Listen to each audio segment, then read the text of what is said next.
सारे भाइयों ने भाई मेरी राम राम। मैं Jagdeep Sharma step up chaser YouTube channel पर आपका स्वागत करता हूं। भाई मैं आया हूं रोहतक, और रोहतक में मैं जो इंटरव्यू ले रहा हूं बड़ा ज़बरदस्त वो इंटरव्यू होगा। इंटरव्यू गए कुछ बातें पूछनी है जो मेरे को ये लगता है भाई थोड़ा सा गलत सा है, लेकिन हम बात जिनसे पूछ रहे हैं वो हैं कौन? हमारे गजेंद्र फोगाट जी। सर जी जी नमस्कार। राम नमस्ते राम जी, जी। आपका लॉकडाउन में आपका बहुत बहुत स्वागत है। अच्छा सर, आपसे मैं कई बार मिल चुका हूँ, जी। लेकिन मैंने एक वीडियो देखी आपकी जी यूट्यूब पे। कौन सी देख ली? काफी वीडियो पड़ी हैं। हाँ, ईब तो कलाकार है कि वीडियो यूट्यूब पे पड़ी पाऊंगे, हमारे प्रोग्राम तो बंद हो रहे हैं। कंट्रोवर्शियल सी है जी। इंडिया तो लोग बड़े पसंद कर रहे हैं, जी जी। लेकिन वो दूसरे देश उसको थोड़ा सा नापसंद कर रहे हैं। अच्छा। आपने एक गाना गाया पाकिस्तान की छोरी, कदे इमरान की छोरी ने ले लो, कदे परवेज की छोरी ने ले लो। वो जिस टाइम परवेज मुशर्रफ वहाँ पाकिस्तान में थे जी तो उनकी छोरी बयान की कैदी थी। जिस टाइम फिर नवाज शरीफ बन गए तो उनकी छोरी की कैदी।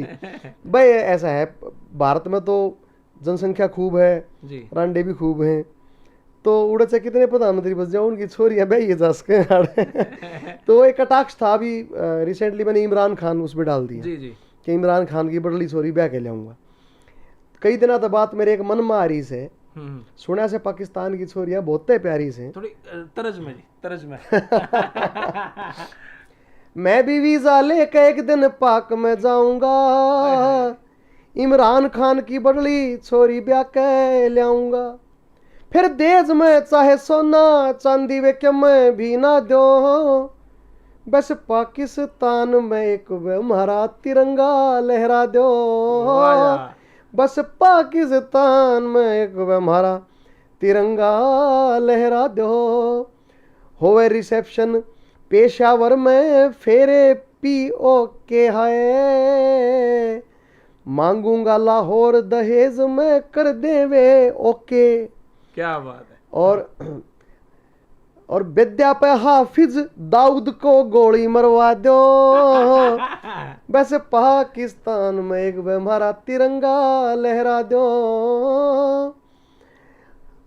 और कन्यादान इमरान करेगा छोरी का पापा ओ, रे कन्यादान इमरान करेगा छोरी का पापा, और मोदी जी के लगेगा मेहंदी आला थप्पा।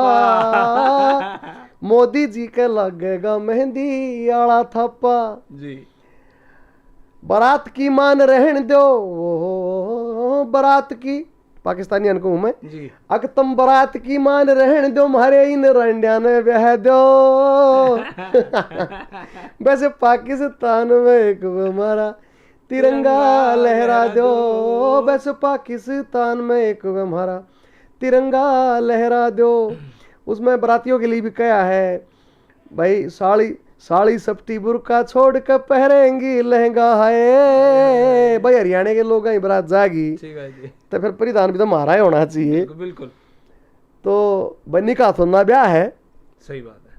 तो साड़ी सप्टी बुरका छोड़ कर पहरेंगी लहंगा, और जूती लखों का मांगेंगी जब गिफ्ट बहुत महंगा। तो कहूंगा पहले छत के ऊपर भगवान लहरा दो। मतलब ये देखो जी, ऐसा है वो हमारे सैनिका के सिर काटे, हमारे सैनिका की आंख फोड़े, और हम उनकी छोरी बहन का भी कितना बनावा। तो कहीं ना कहीं मैंने यूं लगा जो कर मोदी जी ने आपका ये गाना सुन लिया, पीओ के पे कोई कार्रवाई चल भी रही है। ऐसा जी, मेरा तो इस गाने का अर्थ सिर्फ इतना ही था कि मैं तो भाई बारात लेकर भारी रांडियां लेकर चले जाऊंगा, और उड़े तो अपने 2 बस भर ले आवांगे बहुआ की। हमने तो इज्जत दी है उनकी छोरियां तो। सही बात। तो हम तो कोई गलत भी नहीं कह रही। पाकिस्तान की औरतें जब थ्रेट करे हैं या गालियां लिखे हैं तुम दोजक की आग में जलोगे, ये हमने दोजक का नहीं बेरा क्यों है, या एक ने लिख रखा था कि भाई अल्लाह ताला तुम्हें माफ नहीं करेगा। मैं बोला मन तो बजरंग बली हनुमान तक काम है, मन अल्लाह ताला तक काम है। तो ये एक पाकिस्तान की जो गलत सोच है ना, मेरा उसके खिलाफ एक गुस्सा था। और देखिए, एक जो कवि है, जो कलाकार है, हम तो जो इस टाइम इस दुनिया में हो रहा है, देखिए जो वक्त की आंधी से खबरदार नहीं है, कुछ और ही होगा, कलाकार नहीं है। तो वक्त की आंधी तो ये कह रही है कि इससे हमारा हम कुछ भी करा हाँ वो पाकिस्तान उसके उलट सोच है, उसकी मानसिकता बिल्कुल बेकार है, उसका उनका बस चाल है ना, विपरीत बुद्धि। ये भी है, उनका बस चाल है कोरोना के सारे मरीज हमारे भारत में घेर दें, उनका बस ना चलता। यो गाना आपने स्पेशल पाकिस्तान पे ही गाया है या मुस्लिम के ऊपर गाया है? ना ना, ये तो पाकिस्तान पे गाया, पाकिस्तान की छोरी। और इस गाने का दूसरा नाम पाकिस्तान में तिरंगा। कि भाई मेरा सच्चाई तो ये है कि मैं इनडायरेक्टली ये कहना चाह रहा हूँ कि पाकिस्तान में कदे ना कदे तिरंगा लहराएगा।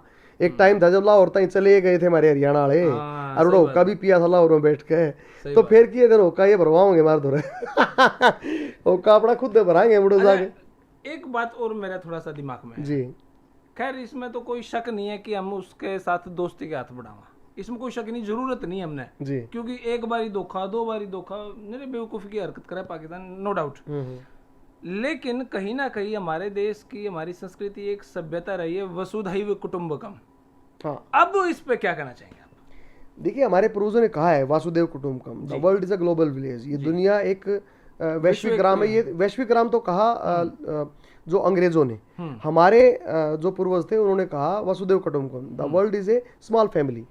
दुनिया एक परिवार है, हम मानना है दुनिया एक परिवार है। और संस्कृत जो है वो मदर ऑफ ऑल लैंग्वेज भी रही है हमारे यहाँ। हमने तो गणित भी दिया तो पूरी दुनिया में फैला, जीरो का आविष्कार हमारे देश ने दिया। ऋषि कणाद ने परमाणु का आविष्कार किया, जिस परमाणु बम पर आज कई देश इतरान लाग रहे हैं, कोरिया या अमेरिका या चीन, वो परमाणु का आविष्कार तो हमारे ऋषि कणाद ने कराया था और पूरी दुनिया को दे दिया। उन्होंने जलांतर गति भानयज सूक्ष्म दर्शिति रज कह के परमाणु का एक इंट्रोडक्शन दिया, जिसके ऊपर आज सारा विश्व चला और परमाणु बम का आविष्कार किया। तो हमने तो दुनिया को दिया है, लेकिन जब भी कोई पड़ोसी या कोई अपना भाई या कोई भी अगर हमें इस तरह से हार्म करता है, हमारी शांति को हमारी मजबूरी समझ लेता है, हमारी चुप्पी को हमारी कमजोरी समझ लेता है, तो फिर ये भी कहना पड़ता है कि हम पहले बुद्ध के रास्ते चलते हैं, अगर उससे कोई ना माने तो फिर युद्ध के रास्ते चलते हैं। देखिए अंग गले तो उसकी शल्य चिकित्सा करनी पड़ती है। पाकिस्तान का अंग गल चुका है, अंग गले तो उसकी शल्य चिकित्सा करनी पड़ती है।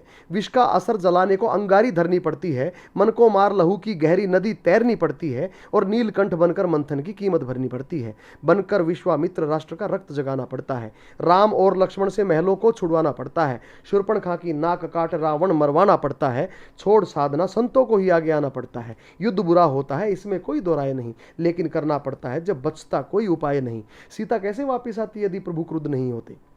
सीता कैसे वापिस आती यदि प्रभु क्रुद्ध नहीं होते? देवासुर संग्राम ना होता तो मन शुद्ध नहीं होते, पापी सब कुछ पी पा जाते यदि युद्ध नहीं होते, और भीतर युद्ध नहीं लड़ते तो गौतम बुद्ध नहीं होते। तो भाई साहब जब अगर वे कतियाती करेंगे, कतिय नासा में लट देंगे, फिर तो भाई साहब लड़ना पड़ेगा। मतलब योगी जी की मैंने एक बात याद आ जावे, शास्त्र की अगर पूजा करते तो शस्त्र भी हम सीखते हैं। हम क्या करें, मजबूरी है हमारी। अगर जंगल का कानून मानेंगे तो फिर उसके हिसाब से जवाब देंगे, और परमात्मा कानून मांगेंगे तो फिर अहिंसा तो हमारा परमो धर्म है ही। तो चलो ये तो हमारे एक कॉन्सेप्ट से हो गया जी। पीओ के क्या सच में आने वाला है? क्या 2024 का इलेक्शन पीओ को भी लड़ा जाएगा? मुझे चुनाव का तो इतना नहीं पता, क्योंकि वो एक राजनीतिक मुद्दा हो सकता है, लेकिन पाकिस्तान ऑक्युपाइड कश्मीर में अगर आप उसके वीडियोस देखोगे तो वहां का जो आदमी है वो भारत में मिलना चाह रहा है। मैं खुद कश्मीर में रहा हूं कई दिन तक। अच्छा जी। और वहाँ मेरे बहुत अच्छे दोस्त हैं कई वहाँ, और मुस्लिम कम्युनिटी से हमारे वहाँ कई दोस्त, हमारे रियाज भाई हमारे बहुत अच्छे दोस्त हैं। वो खुद उनके कुछ रिश्तेदार 10-15 सालों में गलती से पाकिस्तान चले गए थे। कोई गडरिया जो है भेड़ चराता हुआ चला गया, एक आदमी ने शादी कर ली थी वहाँ, वापिस नहीं आ पाया उसके बाद। ऐसे बहुत लोग हैं जो भारत के कश्मीर से और पाकिस्तान ने जो कब्जा कर रखा है उस कश्मीर में चले गए, गलती से चले गए, विलिंग चले गए, कुछ भी चले गए और वहीं रह गए। वो इतने दुखी हैं, वो वहाँ से संदेश भेजते हैं कि भाई फेसबुक पे कि भाई हमने बचा लो, क्यों कर करके हमने भारत में मिलवा दो। तो वहाँ का कश्मीर का आदमी तो यहाँ मिलना चाह रहा है, वो तो बहुत तंग है। कश्मीर पाकिस्तान में जो कब्जे वाला सारा पाकिस्तान का कब्जा किया हुआ सारा कश्मीर भारत में मिलना चाह रहा है। उनको ये पता है भारत के कश्मीर में तो हजारों करोड़ रुपए हर साल वहाँ की समृद्धि के लिए खर्च किए जाते हैं, उनके बच्चों को शिक्षा के लिए, उन बच्चों को व्यापार के लिए, नौकरी के लिए, रोजगार के अवसर के लिए, पर्यटन के लिए। पाकिस्तान ने कश्मीर में कौन पर्यटन करने जाता है? एक आदमी का नाम बताओ, एक देश का नाम बताओ, कश्मीर में तो हजारों लाखों लोग पर्यटन हर साल करते हैं। तो पाकिस्तान ऑक्युपाइड कश्मीर में क्यों नहीं जाते, जबकि सेम पेड़ हैं, सेम नदी है, सेम लोग हैं, सेम वातावरण है, लेकिन पाकिस्तान ऑक्युपाइड कश्मीर में एक भी पर्यटक नहीं जाता साल में विदेश का, और यहाँ सारा विदेश भरा रहे हैं। पाकिस्तान का सच में टेंशन हो रही है कभी पीओ के और चला जाए, क्योंकि वहाँ की सुप्रीम कोर्ट ने कहा वहाँ पे इलेक्शन करवा, आज तक तो कभी इलेक्शन हुए नहीं थे। पाकिस्तान बेसिकली सड़ चुका है और उसके टुकड़े होने स्वाभाविक हैं, और एक नहीं कई टुकड़े होंगे, कम से कम 3 टुकड़े, बलूचिस्तान भी अलग होगा।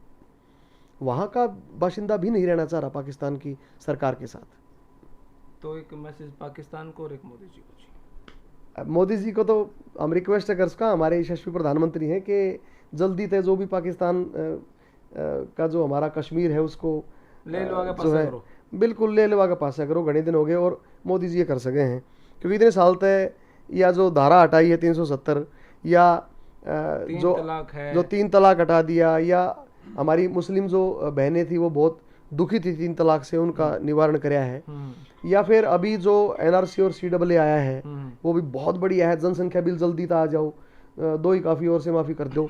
हम तो न्यू को वहाँ रिक्वेस्ट करा मोदी जी तो भाई 2 बच्चे हों, 2 तो फालतू 2 बच्चे करा, उसने ना तो राशन कार्ड बना दे उसका, और ना उसने सरकारी नौकरी की जो है ना उसने छूट हो। हाँ, मतलब ये जनसंख्या इतनी ज़्यादा बढ़ा दी है, हमारे पास लैंड कम हो गई है।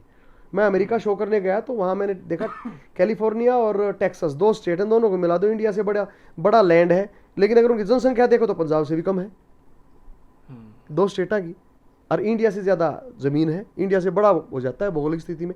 तो हम यहाँ क्यों इतना दुख पा रहे हैं? तो वो भी बिल भी जल्द जरूर, तो मोदी जी से तो ये रिक्वेस्ट है, और पाकिस्तान तो यह रिक्वेस्ट है, आग भाई जितना जल्दी हो सके तुम अपना सामान समेटो, और कितना और कूड़ मत चले जाओ। बल्टिस्तान गिलगिट से कहीं अगर दाएं पाकिस्तान निकलना तो निकल जाओ, लेकर जाओ। वो तो लाहौर भी मारा जी करा, हमारा भगत सिंह उड़े पढ़ा करता, हमारे बड़े बड़े जो नेता हैं वो वहाँ पढ़े, वल्लभ भाई पटेल और बड़े बड़े नेता जो हैं वहाँ पढ़े हैं। सर छोटूराम जी वहीं पढ़े, पंडित नेहरू वहाँ पढ़े, और बचपन किया थे हमारे तो लुटा दे उल्टी। हाँ, हमारे बहुत क्रांतिकारी जो थे वो लाहौर कॉलेज में पढ़े, तो राम प्रसाद बिस्मिल वहाँ, बटुकेश्वर दत्त, सबकी एक्टिविटीज़ वहाँ रही लाहौर में। हमारा एजुकेशनल सेंटर था वो।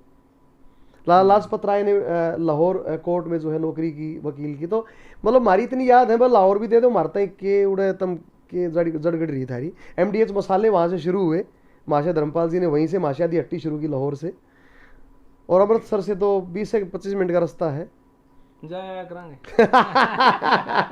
भगत सिंह की यादें हैं, बस मेरा अटैचमेंट ये है। तो बाकी तो जैसा पाकिस्तान की मर्जी। ठीक है सर, धन्यवाद आपका।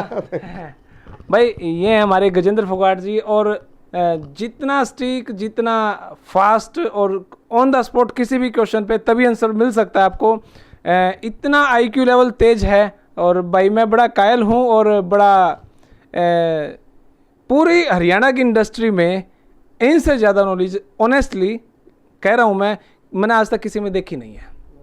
पता, मैंने बहुत सारे लोगों का इंटरव्यू ले लिया, इतनी नॉलेज हर टॉपिक पे मैंने अभी तक किसी में नहीं देखी है।